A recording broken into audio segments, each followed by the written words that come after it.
Good morning and welcome back to my channel everyone. আজকে আমি আনন্দ মহলে চলে এসেছি তোমাদের সঙ্গে একটা রেসিপি শেয়ার করতে। সেটা হচ্ছে পেঁপে এবং আলুর একটা পেঁপে আলু দিয়ে বড়ি দিয়ে একটা সবজি বানাবো। তার জন্য আলুগুলো ছুলে রেখে দিয়েছি, পেঁপেটাকেও ছুলে রেখে দিয়েছি। এবার এগুলোকে কেটে আমাদের প্রেসার কুকারে অ্যাড করে দিয়ে সেদ্ধ করে নেবো। উইদাউট প্রেসার কুকারও বানানো যাবে, কিন্তু আমার তাড়াতাড়ি আছে বলে আমি এতে বানিয়ে দিচ্ছি, সেদ্ধ করে নিচ্ছি। বাকি কেটে কুটে রেডি করে সেদ্ধ করে নিই, তারপর ফিরে আসছি। হ্যালো, দেখো পেঁপের আলু কাটা রেডি হয়ে গেছে। এবার এটাকে প্রেসার কুকারে দিয়ে সেদ্ধ করতে দিয়ে দিচ্ছি। তারপরে মশলা বানানো হবে, এগুলোর মধ্যে দিয়ে দিচ্ছি, দিয়ে সেদ্ধ করতে দিচ্ছি। প্রেসার কুকারের মধ্যে একটু হলুদ আর নুন দিয়ে দিচ্ছি, অল্প একটু হলুদ দিয়ে দিচ্ছি, অল্প একটু নুন দিয়ে দিচ্ছি। এবার এটাকে সেদ্ধ করতে দিয়ে দিচ্ছি, দিয়ে ফিরে আসছি। সকালে ফিরে এসেছি। দেখো কড়াই আমার চাপিয়ে দিয়েছি, যেহেতু আমি পেঁপে আর আলুটা সেদ্ধ হতে দিয়ে দিয়েছিলাম। এবার এধারে কড়াইটা চাপিয়ে দিয়েছি। এবার এতে পরিমাণ মতো তেল দিয়ে দেবো মশলাটা বানানোর জন্য। তেল দিয়ে দিয়েছি, এবার তেলটা হতে দিই, তারপরে আসছি।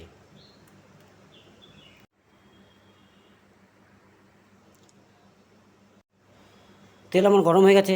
এবার পাঁচফোড়ন হিসেবে এগুলোকে আমি দিয়ে দিচ্ছি। একটা তেজপাতা, অল্প একটু জিরে দিয়েছি, দুটো শুকনো লঙ্কা ভেঙে দিয়ে দিয়েছি, একটু দারচিনি টুকরো দিয়েছি, আর এলাচ লবঙ্গ দিয়ে নিয়েছে। এগুলোকে এবার হালকা নাড়ি চাড়ি দেখে নেব।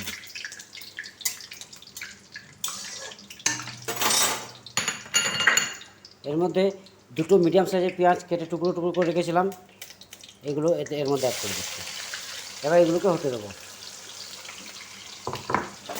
এটা হালকা লাল আবাতে হলেই তারপরে বাকি মশলাগুলো অ্যাড করব।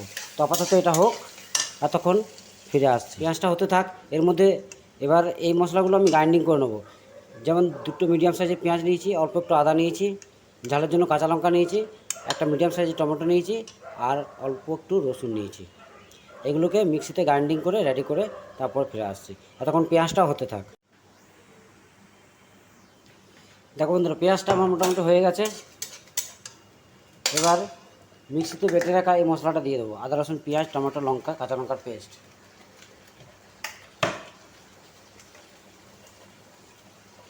এবার এটাকে হতে দেবো 2 মিনিটের জন্য। এটাকে ভালো করে হতে দেবো। ফ্লেম কিন্তু জোরে রাখবো, কেননা যে পেস্টগুলো করেছি সেগুলো তো মধ্যে তো একটু জল আছে, জলটা টেনে নেবে, তাহলে তাড়াতাড়ি মশলাটা আমার হয়ে যাবে। তো আপাতত হোক। মশলাটা কিছুক্ষণের জন্য কষিয়ে নিয়েছি।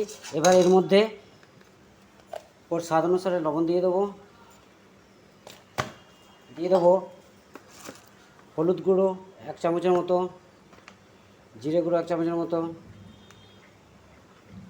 লঙ্কা গুঁড়ো 1 চামচের মতো, আর দিয়ে দেবো ধনে গুঁড়ো 1 চামচ। এবার এটাকে হতে দেবো।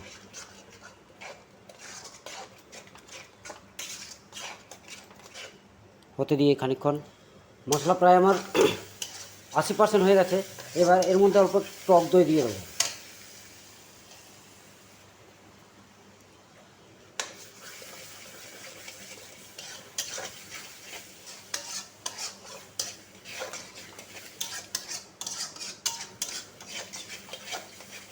এবার টক দই দিয়ে খানিকক্ষণ নাড়তে থাকবো।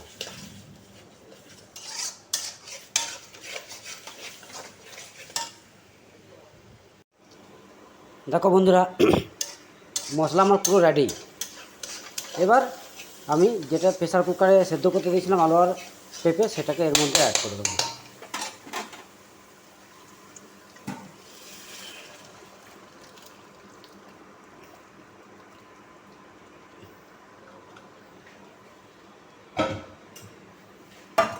অ্যাড করে দিয়েছি। এটাকে কিছুক্ষণের জন্য হতে দেবো। নামানোর আগে স্বাদ অনুসারে লবণটা একটু চেক করে নেবো, তাহলে আমার পেঁপে আলুর সবজি রেডি। তবে বড়িটা লাস্টে আমি একটা কড়াই ভেজে দিয়ে দেবো এর মধ্যে। এখনও দেওয়া হয়নি কো, ভাজা হয়নি কো, তার জন্য আমি দিচ্ছি না। এটা একটু হতে দেবো, তারপরে ফিরে আসছি। ফাইনালি গাইস, 11 দুগুণে 22। ভালো লাগলে আমার চ্যানেলটিকে লাইক কমেন্ট এবং শেয়ার সাবস্ক্রাইব অবশ্যই করে দেবে বাবুরা, কেননা গরিবের চ্যানেল তো। খুব রিসেন্ট খুলেছি, যাতে একটু এগোতে পারে তার জন্য একটু তোমাদের সাপোর্ট চাই, এবং কমেন্টের মাধ্যমে জানিয়ে দিও যে কেমন কী হচ্ছে না হচ্ছে, সেই হিসেবে আরও নিজেকে ইমপ্রুভ করার চেষ্টা করব।